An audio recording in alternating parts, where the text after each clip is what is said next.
Hello दोस्तों, स्वागत है आप सभी लोगों का हमारे यूट्यूब चैनल सम्राट में। तो दोस्तों, मेरा नाम है आकाश और इसमें हम लोग मैथ पढ़ रहे हैं क्लास 10th का। और ये चैप्टर फर्स्ट है, वास्तविक संख्याएं रियल नंबर्स। और यह रियल नंबर्स का लेक्चर सेकेंड है। लेक्चर क्या है? सेकेंड है। अगर लेक्चर फर्स्ट नहीं देखे हैं तो चैनल के प्लेलिस्ट में चल जाइए, वहाँ से देख लीजिए, या तो इसी वीडियो के डिस्क्रिप्शन में इसका लिंक मिल जाएगा लेक्चर फर्स्ट का, जो कि इंट्रोडक्शन था। उसमें बहुत अच्छे तरीके से मैंने एक्सप्लेन करके संख्याओं के बारे में बताया था, उसको वहाँ से पढ़ लीजिए। अब बारी आती है, इस वीडियो में हम पढ़ने वाले हैं यूक्लिड विभाजन प्रमेयिका। ठीक है, अब यूक्लिड विभाजन प्रमेयिका क्या होता है, ठीक है, बहुत अच्छे तरीके से हम लोग पढ़ने वाले हैं। तो यूक्लिड विभाजन प्रमेयिका पढ़ने से पहले सबसे पहले हम लोग प्रमेयिका पढ़ने वाले हैं। ठीक है, प्रमेयिका। अब प्रमेयिका को हम इंग्लिश में लेम्मा कहते हैं। ठीक है, अब प्रमेयिका क्या होता है, आइए स्टूडेंट हम अच्छे तरीके से समझते हैं। तो देखिए मेरे प्यारे विद्यार्थियों, जो प्रमेयिका होता है, तो देखिए प्रमेयिका एक सिद्ध किया हुआ कथन होता है। जो प्रमेयिका होता है एक सिद्ध किया हुआ कथन होता है, और इसे एक अन्य कथन को सिद्ध करने में प्रयोग किया जाता है। समझ रहे हैं? जो प्रमेयिका होता है एक आगे से इस सिद्ध किया हुआ एक कथन होता है। ठीक है, और इसे एक अन्य कथन को सिद्ध करने में क्या किया जाता है, प्रयोग किया जाता है। इसी को हम क्या बोलते हैं, प्रमेयिका बोलते हैं। ठीक है, तो प्रमेयिका आपको समझ में आ गया। अब हम देखें, तब प्रमेयिका समझ में आ गया, तब हम पढ़ेंगे यूक्लिड विभाजन प्रमेयिका। ठीक है, क्या यूक्लिड विभाजन प्रमेयिका। अब देखिए, अभी यूक्लिड विभाजन प्रमेयिका क्या होता है, इसको हम लोग जानेंगे अच्छे तरीके से। ठीक है, क्योंकि यही मेन होता है यूक्लिड विभाजन प्रमेयिका। प्रमेयिका तो आपको समझ में आ गया ना, कि प्रमेयिका क्या होता है, एक सिद्ध किया हुआ कथन होता है, और इसे एक अन्य कथन को सिद्ध करने में प्रयोग किया जाता है। अब बारी आती है यूक्लिड विभाजन प्रमेयिका। अब यूक्लिड विभाजन प्रमेयिका क्या होता है, मैं इंग्लिश में भी लिख देता हूँ, यहाँ लिख लीजिए, Euclid's division, Euclid division lemma. ठीक है, आप इसे इंग्लिश में कह सकते हैं यूक्लिड डिवीजन लेम्मा। ठीक है, अब यूक्लिड विभाजन जो प्रमेयिका होती है वो क्या होती है, आइए कुछ समझते हैं। देखिए, समझने की ध्यान से कोशिश कीजिएगा मेरे प्यारे विद्यार्थियों, आपको समझ में आ जाएगा, क्लियरली समझ में आ जाएगा। जैसे यहाँ पे मैं कोई संख्या 21 लिख देता हूँ और यहाँ पे 5 लिख देता हूँ। समझ में आया? अब बताइए 21 बड़ा है कि 5 बड़ा है? तो 21 बड़ा है, तो मैं साइन इस तरह लगा दूंगा। ठीक है, कि भाई 5 से 21 बड़ा है। अब हम क्या करेंगे यहाँ पे, कि 21 में हम भाग देंगे किसका, 5 का। समझिए, 21 में हम किसका भाग देंगे, 5 का भाग देंगे।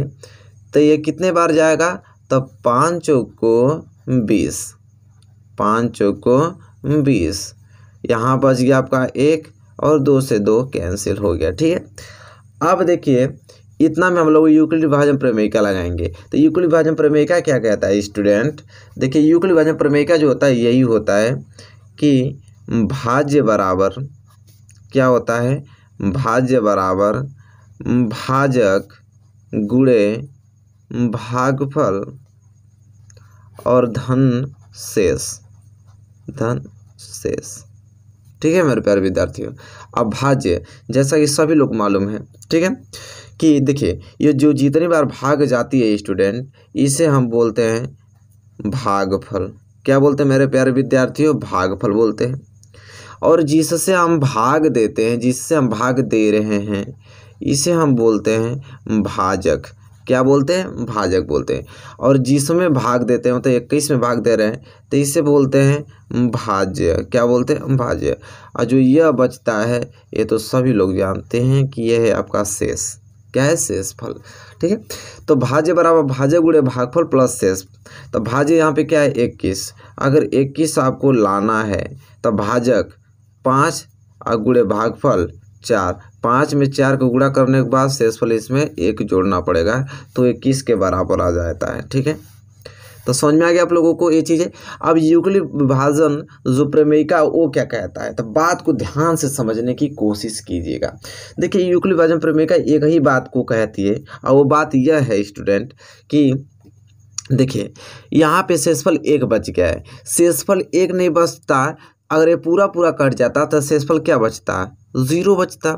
शेषफल क्या बचता, ज़ीरो। तो एक चीज़ याद रखिएगा स्टूडेंट कि जो शेषफल बचता है वो या तो ज़ीरो हो सकता है, या तो क्या हो सकता है, ज़ीरो के बराबर हो सकता है, या तो जीरो से क्या होगा, बड़ा होगा। समझ रहे हैं ना ध्यान से। शेषफल जो होता है यहाँ पे जो भी शेष बचता है, ये जो शेष होता है या तो वो ज़ीरो के बराबर होगा या तो वो ज़ीरो से क्या होगा, बड़ा होगा। ठीक है, ये चीज़ इतना बात तो आपको क्लियरली आ गया कि जो ये शेष हमारा एक बचा है, जो हमारा शेष एक बचा है, या तो ये जीरो हो सकता था या तो ये जीरो से क्या है, बड़ा है। लेकिन हमेशा यह भाजक जो होता है, भाजक 5 से हमेशा क्या होता है, ये स्टूडेंट छोटा होता है। यह क्या होता है, 5 से हमेशा छोटा होता है। यही होता है यूक्लिड विभाजन प्रमेय का। आपको अच्छे तरीके से समझ में आ गया होगा। ठीक है, देखिए यूक्लिड विभाजन प्रमेय का ये कहती है कि जो शेष होता है वो जीरो के बराबर हो सकता है या तो जीरो से क्या होगा, बड़ा हो जाएगा, लेकिन भाजक से हमेशा क्या होता है, छोटा होता है। समझ में आ गया। चलिए इसे नोट में लिख देता हूँ, आप लोग अच्छे तरीके से नोट में लिख लीजिए यहाँ पे नोट में कि शेष या तो जीरो होगा, शेष या तो शून्य होगा या शून्य से बड़ा होगा। शेष या तो शून्य होगा या शून्य से क्या होगा स्टूडेंट, बड़ा होगा, या तो शून्य से क्या होगा, बड़ा होगा। लेकिन भाजक से छोटा होता है, लेकिन भाजक से क्या होता है, छोटा, भाजक से छोटा होता है। ठीक है, ये चीज़ आपको समझ में आ गया स्टूडेंट अच्छे तरीके से।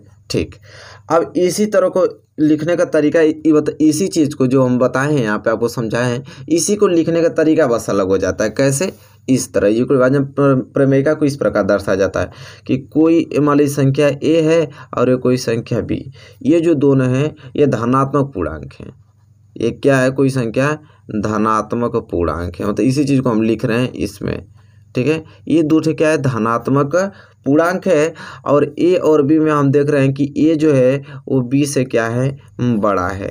ये जो है वो बी से क्या है, बड़ा है। इसलिए हम क्या कह रहे हैं स्टूडेंट, अच्छे तरीके से समझिए। इसलिए हम ए में किसका भाग दे रहे हैं, बी का भाग दे रहे हैं। ठीक है, और भागफल जा रहा है क्यू बार और आपका शेषफल बच रहा है आर। ठीक है, ए में हम भाग दे रहे हैं बी का, भागफल जा रहा है क्यू बार और शेष बच रहा है आर बार। तो इसे हम कैसे लिखेंगे, तो इसे तो हम ऐसे लिखेंगे, ए बराबर मतलब भाज्य बराबर भाजक गुणे भागफल और प्लस शेषफल। मतलब इसे कैसे लिखेंगे, ए बराबर बी क्यू धन आर, ए बराबर बी क्यू धन आर लिख देंगे। और कंडीशन में क्या लिखेंगे कि शेषफल या तो ज़ीरो बचेगा या तो जीरो से बराबर, या तो शेषफल जीरो के बराबर हो गया या तो जीरो से क्या होगा, बड़ा होगा। लेकिन इस बी से मतलब कि भाजक से क्या होगा, छोटा होगा। बस अंतर क्या है, इसी चीज़ को मैंने एक्सप्लेन करके इसे समझाया। इसी तरह को मैंने ए और बी धनात्मक संख्या मान के उसके रूप में लिख दिया।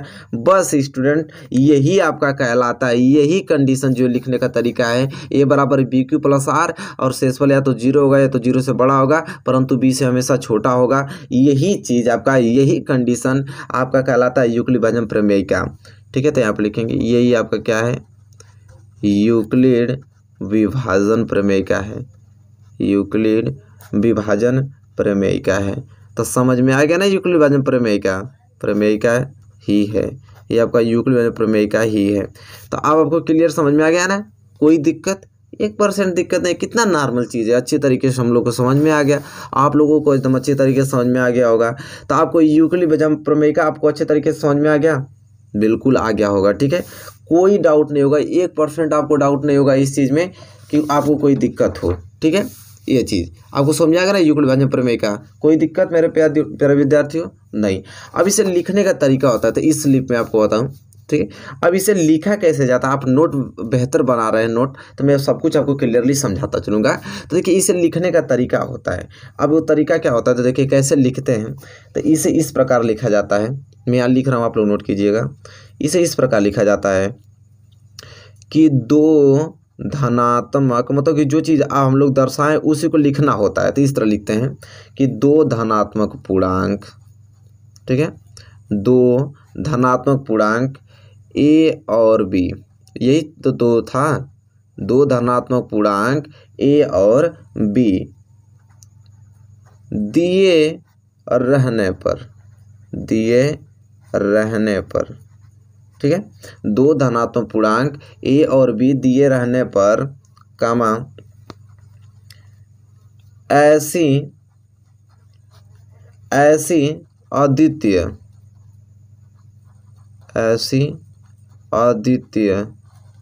ठीक है, अद्वितीय को यूनिक क्यों बोला जाता है, ठीक है, आराम से नोट कीजिए। मतलब उसी चीज़ को हम लोग एक भाषा के तौर पे लिखते हैं कि दो धनात्मक पूर्णांक ए और बी दिए रहने पर ऐसी अद्वितीय पूर्ण संख्याएं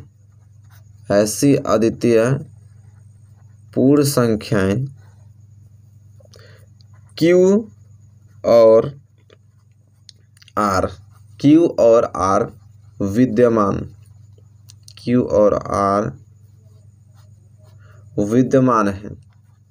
विद्यमान है कि A बराबर BQ धन R,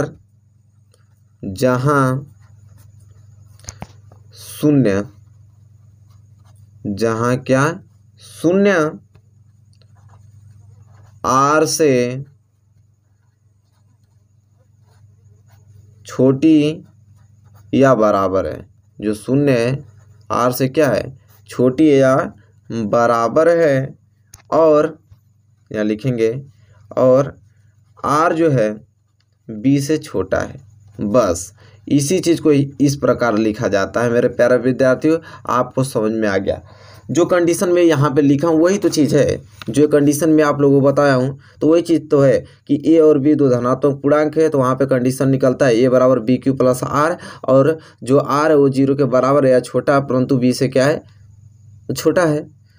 जो आर है वो 0 के बराबर है या 0 से क्या है, बड़ा है, परंतु बी से क्या है, छोटा। तो इसी चीज़ को तो हम ऐसे लिखे हैं कि दो धनात्मक पूर्णांक ए और बी दिए रहने पर ऐसी अद्वितीय पूर्ण संख्याएं Q और R विद्यमान हैं कि ए बराबर बी क्यू प्लस आर, और जहाँ शून्य आर से क्या है, छोटी या बराबर है, और आर जो होगा वो बी से क्या होगा, छोटा होगा। उसी चीज़ को ऐसे लिख दिए हैं। अपने नोटबुक में डाउन कर लीजिएगा इसको, बहुत अच्छे तरीके से मैं बता रहा हूँ, कोई दिक्कत नहीं है आप लोगों को, और कोई दिक्कत होने भी नहीं दूंगा आप लोगों को एक भी चीज़, ठीक है।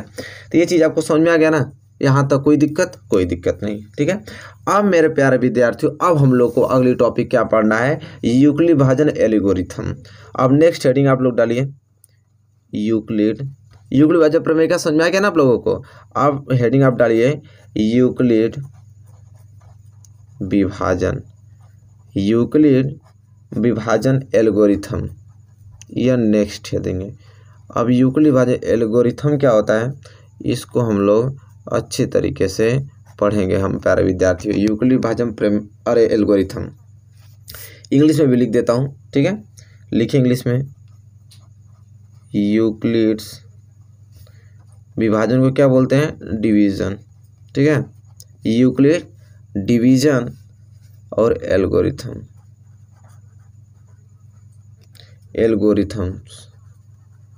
ठीक है, यूक्लिड डिवीज़न एल्गोरिथम। ये पूरा आपको क्या डाल देना है, एक अच्छी हेडिंग डाल देना है, ठीक है। चलिए हेडिंग हो गया। अब ध्यान से समझिए कि यूक्लिड विभाजन एल्गोरिथम क्या होता है, ठीक है। अब यूक्लिड विभाजन प्रमेयिका पढ़ने से पहले हम लोग प्रमेयिका पढ़े थे, इसी प्रकार हम लोग यूक्लिड विभाजन एल्गोरिथम पढ़ने से पहले हम लोग एल्गोरिथम जानेंगे। एल्गोरिथम क्या होता है, तो हेडिंग डालिए एल्गोरिथम, ठीक है। चलिए हेडिंग बना लीजिए आप लोग, किसका, एल्गोरिथम का। अब एल्गोरिथम्स क्या होता है, आइए उसको जानते हैं, ठीक है। तो देखिए एल्गोरिथम में क्या लिखना है, आप लोगों को कुछ परिभाषाएं लिखना पड़ेगा, तो उसको नोट कीजिए यहाँ से, इसी में हेडिंग है और उसी को लिखना है। क्या लिखना है, लिखिए तब समझेंगे बाद में। लिखिए पहले परिभाषा इसका। एल्गोरिथम सुपरिभाषित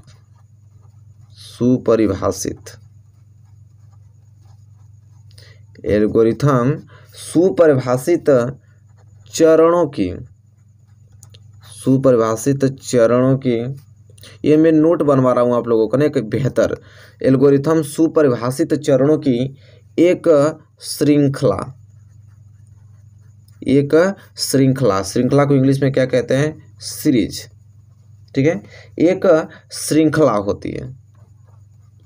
क्या होती है मेरे प्यारे विद्यार्थियों? श्रृंखला होती है। एल्गोरिथम सुपरिभाषित चरणों की एक श्रृंखला होती है जो एक विशेष प्रकार की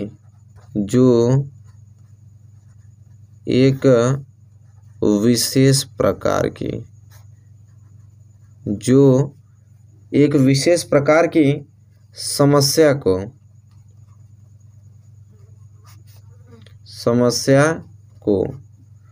हल करने की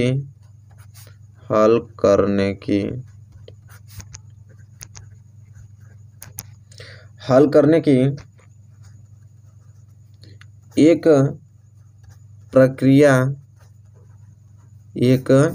प्रक्रिया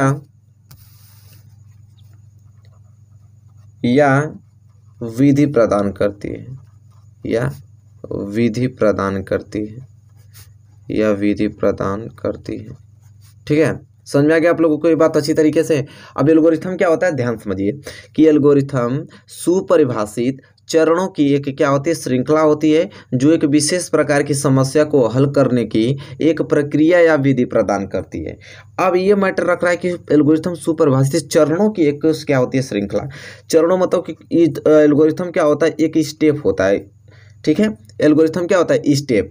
अब कुछ चरणों में मतलब पहला चरण, दूसरा चरण, तीसरा चरण। ठीक है, ये चरणों की एक श्रृंखला होती है। अब आपको समझ में नहीं आ रहा होगा कि ये चरणों की श्रृंखला क्या बोल रहे हैं। ठीक है, चरणों की श्रृंखला को ये क्या कहते हैं? एल्गोरिथम। कि देखिए एल्गोरिथम क्या होता है? जो सुपरिभाषित चरणों की एक श्रृंखला होती है और उसी श्रृंखला के माध्यम से हम क्या कर सकते हैं? किसी विशेष प्रकार की समस्या को क्या करते हैं? हल करने की एक प्रक्रिया या विधि प्रदान करते हैं। अब ये समझ में नहीं आ रहा है कि अब मतलब ये चीज़ कहना क्या चाह रहा है। ठीक है, तो देखिए ये चीज़ कहना क्या चाह रहा है मैं आप लोगों को साफ शब्द में बता देता हूँ। ये कहने का मतलब इसका ये है कि जैसे बात को समझिए, देखिए यूक्लिड विभाजन एल्गोरिथम जो होता है, ठीक है, वो क्या होता है? एचसीएफ निकालने के लिए होता है। ठीक है, क्या होता है? एचसीएफ निकालने के लिए। अब कहेंगे कि यूक्लिड विभाजन एल्गोरिथम एचसीएफ निकालने की विधि को कहते हैं। इसका मतलब देखिए साफ शब्द में आपको समझा रहा हूँ अच्छे तरीके से। एक हेडिंग डालिए, मतलब इतना चीज़ आ गया ना आपको।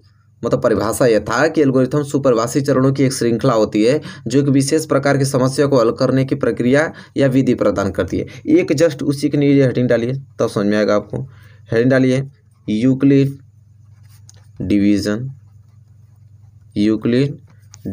एल्गोरिथम्स। ठीक है, उसी के नीचे हेडिंग डाल के और लिखिए, एक पॉइंट लिखिए। अब यूक्लिड डिवीजन एल्गोरिथम क्या होता है कि दो धनात्मक पूर्णांकों का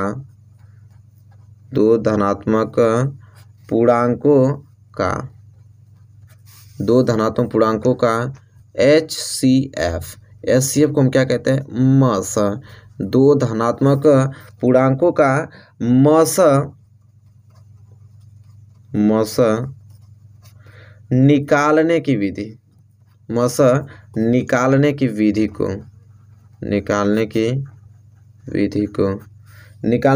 को क्या हम कहते हैं? तो यूक्लिड डिवीजन एल्गोरिथम कहते हैं। अब आपको समझ में आएगा कि अच्छा मैटर यह है, ठीक है, कि किसी भी दो संख्याओं का अगर हम एचसीएफ निकाल रहे हैं वही आपका यूक्लिड डिवीजन एल्गोरिथम मतलब कि यूक्लिड विभाजन एल्गोरिथम कहलाता है। ठीक है, आपको दिखाई दे रहा है। ठीक है, क्लियरली दिखाई दे रहा होगा कि यूक्लिड डिवीजन एल्गोरिथम किसे कहते हैं कि दो धनात्मक पूर्णांकों का एचसीएफ निकालने की विधि को हम क्या कहते हैं, यूक्लिड डिवीजन एल्गोरिथम कहते हैं। अब आपको क्लियरली समझ में आ गया होगा स्टूडेंट कि हाँ मैटर ये चीज़ क्या है। ठीक है, तो देखिए सिंपल होता है कि अगर दो चीज़ का आप दो कोई भी संख्या है, उन दोनों संख्याओं का आप एचसीएफ निकालना है तो उस एचसीएफ में जो स्टेप होता है उसी को स्टेप को एक एल्गोरिथम की श्रृंखला कहलाता है। और वो जो स्टेप होता है किसी भी संख्या को चाहे किसी भी एक विशेष प्रकार की समस्या को हल करने में प्रदान करती है। अब यह मतलब क्या है, आइए एग्जाम्पल के माध्यम से समझते हैं कि यूक्लिड डिवीजन जो एल्गोरिथम होता क्या है। तो यूक्लिड डिवीजन एल्गोरिथम तो आपको ये समझ में आ गया होगा कि दो धनात्मक पूर्णांकों का एचसीएफ निकालने की विधि को हम यूक्लिड डिवीजन एल्गोरिथम कहते हैं। अब मतलब ये चीज़ कैसे होता है, चलिए मैं आप लोगों को क्लियरली बताता हूँ। ठीक है, एक साफ शब्द में जैसे मैं कोई संख्या ले लेता हूँ, एक संख्या मैंने मान लीजिए कि ले लिया 135 और एक संख्या मैंने ले लिया 225। ठीक है, इतना क्लियर हो गया। अब जो ये हम लोग एचसीएफ निकालते हैं वो एचसीएफ अब निकलेगा किस पे, यूक्लिड डिवीजन एल्गोरिथम पे, मतलब यूक्लिड विभाजन एल्गोरिथम पे हम लोग एचसीएफ निकालेंगे। जैसे 135 हुआ 225। अब 135 और 225 में बड़ा कौन है, तो 135 और 225 में बड़ा हो गया यहाँ पे 225। क्या हो गया मेरे प्यारे विद्यार्थियों, 225 135 से बड़ा हो गया। तो हम क्या करेंगे कि 225 में हम किसका भाग देंगे, 135 का भाग देंगे। अब 135 का भाग कितना बार जाएगा, एक बार जाएगा। तो यहाँ पे कितना लिख देंगे हम 135। 5 में से 5 गया तो 0, 2 में से 3 नहीं घटेगा, ये हासिल देगा तो 12, 12 में से 3 गया तो 9 और यहाँ पे 1 बच गया, 1 से 1 में से गया तो 0 कैंसिल। अब यह पहला स्टेप हो गया, ये क्या हो गया, यहाँ तक क्या हो गया, यहाँ तक आपका पहला स्टेप हो गया। ठीक है, और इस पहला स्टेप को हम कैसे लिखेंगे, तो यहाँ पे यूक्लिड विभाजन एल्गोरिथम से लिखेंगे।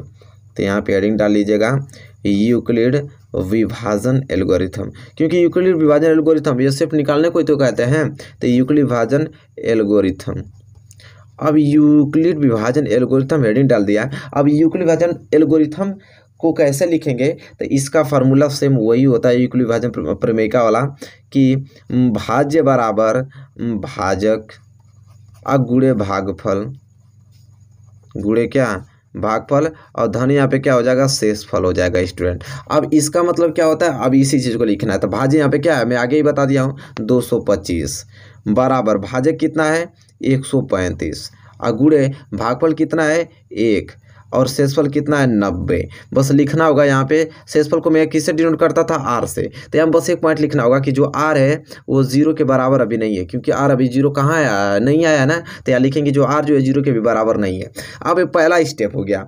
जब यहाँ पे शेषफल 0 नहीं बचता है, इसके बाद हम दूसरा स्टेप लगाते हैं। अब दूसरा स्टेप क्या है कि जो शेष है, अब शेष किसका काम करने लगेगा, भाजक का।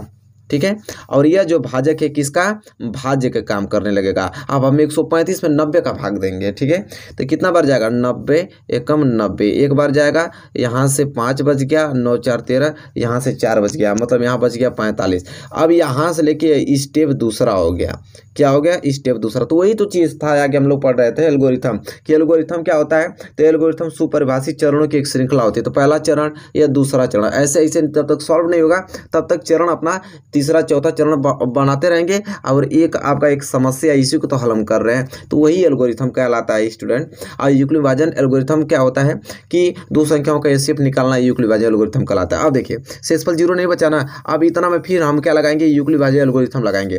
फिर नीचे लिखेंगे, अब भाज्य यहाँ पे क्या हो गया 135 बराबर भाजक क्या हो गया यहाँ पे 90 और भागफल कितना हो गया यहाँ पे 1 और शेषफल कितना हो गया यहाँ पे 45। फिर यहाँ पे लिखेंगे जो आर है अभी भी 0 के बराबर नहीं हुआ है। ठीक है, तो फिर हम लगाएंगे।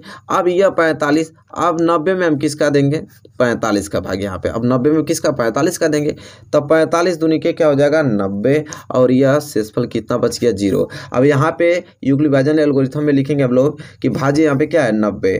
तो 90 बराबर भाज्य कितना हो गया 45 और गुणे भागफल कितना हो गया 2 और धन शेषफल यहाँ पे 0। अब लिखेंगे कि जो आर है वो 0 के बराबर हो गया। ये प्रक्रिया तब तक चलेगी स्टूडेंट जब तक शेषफल क्या आ जाए 0 ना आ जाए, और जिस संख्या से 0 आता है वही आपका एचसीएफ कहलाता है। मतलब हम लिखेंगे कि 135 और 225 का जो एचसीएफ होगा क्या होगा HCF, वो होगा क्या 45 होगा। यही हो जाएगा मेरे प्यारे विद्यार्थियों आंसर। ठीक है, तो आपको समझ में आ गया ना कि यूक्लिड विभाजन एल्गोरिथम क्या होता है। बिल्कुल समझ में आ गया होगा कि यूक्लिड विभाजन एल्गोरिथम दो धनात्मक पूर्णांकों का HCF निकालने को ही कहते हैं स्टूडेंट। ठीक है, तो आपको समझ में आ गया ना। कोई दिक्कत 1% दिक्कत नहीं होनी चाहिए आप लोगों को इस चीज़ में, 1% भी दिक्कत नहीं होनी चाहिए मेरे प्यारे विद्यार्थियों। ठीक है, आपको समझ में आ गया। अब देखिए इस वीडियो में सब कुछ क्लियर हो गया होगा। अब नेक्स्ट वीडियो जो आएगी अब उसमें हम लोग उदाहरण देखने वाले हैं, इसके बाद एक्सरसाइज देखने वाले हैं। अब सब कुछ आप लोगों को क्लियरली समझ में आ गया होगा। तो बताइए वीडियो आपको कैसी लगी है मेरे प्यारे विद्यार्थियों। इस वीडियो को शेयर भी कीजिए ताकि कोई भी स्टूडेंट इससे हमारे से जुड़ सके और अच्छे तरीके से नोट्स वगैरह से तैयार कर पाए। वीडियो अच्छी लगे तो लाइक कर दीजिए, चैनल पर नहीं हो तो प्लीज़ चैनल को भी सब्सक्राइब कर दीजिए, साथ ही साथ बेल आइकन को प्रेस कर लीजिए। तब तक के लिए दोस्तों धन्यवाद, मिलेंगे आपसे नेक्स्ट वीडियो में।